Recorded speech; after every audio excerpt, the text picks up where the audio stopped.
Je vous en parlais dans les titres, c'est le moment d'ouvrir notre page spéciale autour de la thématique de l'eau. L'eau qui devient un bien précieux, elle est de plus en plus chère mais surtout de plus en plus rare au fil des sécheresses successives.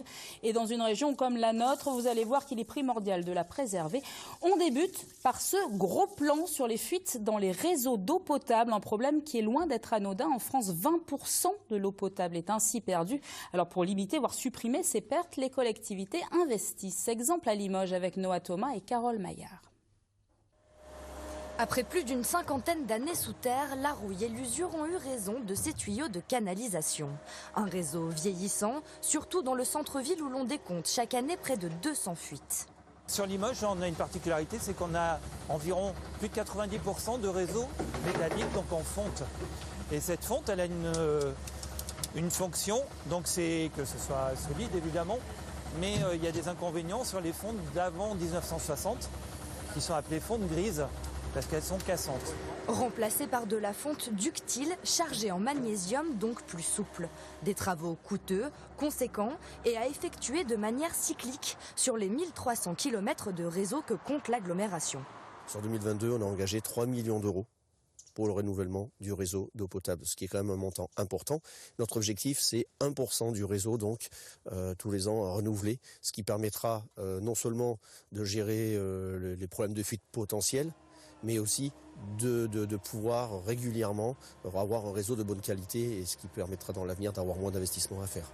Contrôler son réseau et diminuer autant que possible les fuites est une problématique budgétaire donc, mais aussi environnementale, en particulier lors des périodes de sécheresse. Les fuites, eh bien, lorsqu'elles retournent dans le sol, elles ne vont pas, en tout cas pas vite, dans la nappe phréatique.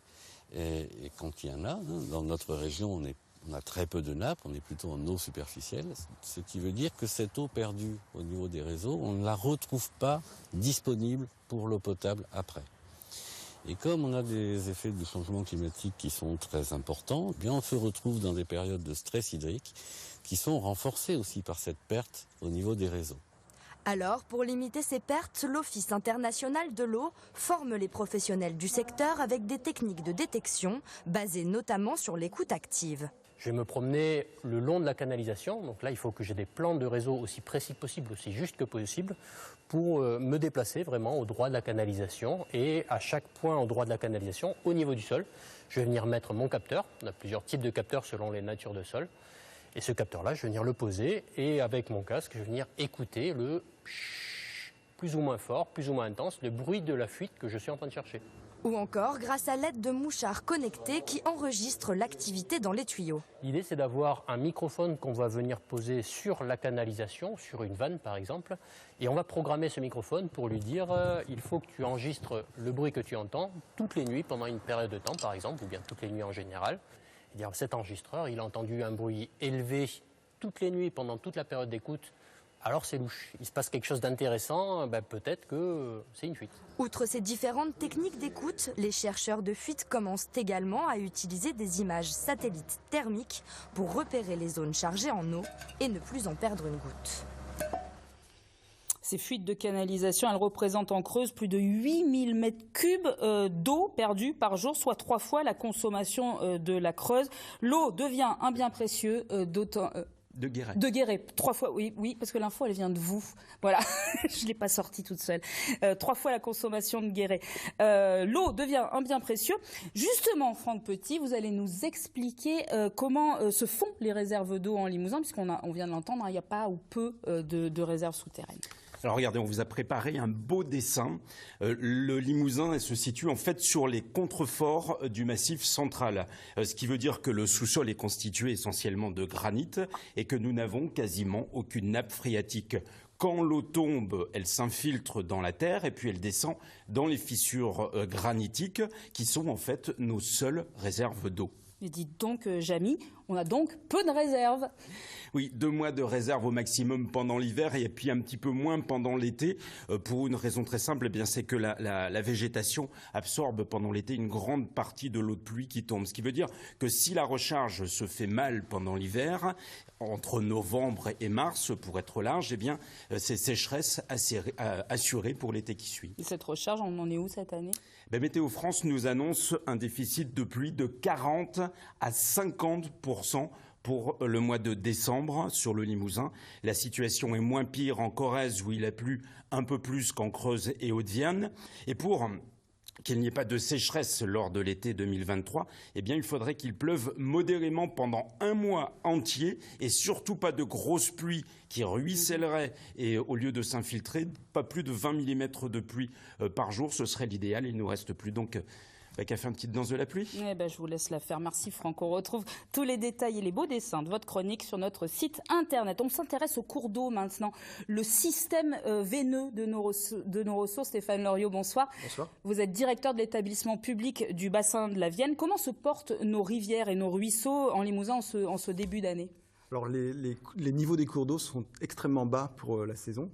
On retrouve des niveaux qui sont plutôt conformes aux valeurs que l'on connaît au mois de juin. Pour vous donner un petit peu un point de comparaison, c'est lié, comme ça vient d'être expliqué, à un déficit pluviométrique très important. Pourtant, on a l'impression qu'il pleut. Nous, on a l'impression qu'il... Oui, mais les valeurs sont là pour attester qu'on est très inférieur aux moyennes, aux normales saisonnières en termes de précipitations. Et puis, il faut garder en tête que l'année 2023 s'inscrit dans la continuité d'une année 2022 hors norme. Hors norme, avec un déficit pluviométrique très important tous les mois de l'année, et surtout qui a fait face à plusieurs vagues de sécheresse précoces, dès le mois de mai jusqu'au mois d'octobre, qui ont effectivement fortement impacté la ressource en eau. Alors, Franck disait tout à l'heure, il faudrait qu'il pleuve un mois non-stop. En gros, on a jusqu'à quand pour refaire ces recharges en eau ? Globalement, la période de recharge, de réalimentation des nappes et des cours d'eau s'échelonne entre octobre et mars. À partir de mars, effectivement, la végétation se développe, prend le relais et capte une grande partie de la ressource. Donc là, c'est trop tard, même s'il pleut en mai. Après, comme on est sur des systèmes à faible capacité, comme ça a été expliqué, on n'a pas de grands aquifères dans le Limousin, on peut avoir, par exemple, régulièrement, les mois de juin sont assez pluvieux.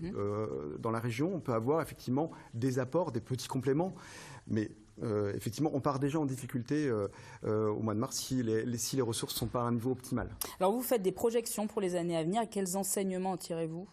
Alors, pour les années à venir, on a effectivement des effets liés au dérèglement climatique qui sont d'ores et déjà bien visibles sur notre territoire, qui vont s'amplifier, avec une augmentation des températures significatives. Donc vous avez un graphique à l'écran. On prévoit pour l'horizon 2050 une augmentation de température de l'ordre de 2 degrés à peu près. Et un climat qui évolue aussi à l'échelle du Limousin, qui tend à évoluer vers une dominante méditerranéenne à l'horizon 2050. Alors Limousin, c'est une région qui compte, une des régions qui compte le plus de plans d'eau. On a l'impression que ça, c'est une bonne chose. C'est le cas ? Alors, le Limousin compte un nombre très important de cours d'eau, de plans d'eau, donc qui distingue cette région du reste d'autres régions françaises. Non, il y a un problème lié au plan d'eau qui est l'évaporation, qui est très importante, donc surtout en période estivale, qui est une source de perte d'eau significative pour le territoire. Et donc cela nous amène à nous interroger sur la place de plans d'eau qui n'ont plus d'usage aujourd'hui, au niveau de l'ensemble du territoire. Et là, il y a des choses qui sont organisées pour aider les propriétaires justement à effacer ces plans d'eau. On en reparlera au fil des mois, parce que malheureusement, je crois que la sécheresse, on en reparlera régulièrement. Régulièrement. Un chiffre très marquant. Si la tendance se poursuit d'ici 2050, nos cours d'eau perdront 50% de leur débit actuel. Ça non plus, je ne l'ai pas inventé, c'est vous qui me l'avez dit juste avant. Merci beaucoup.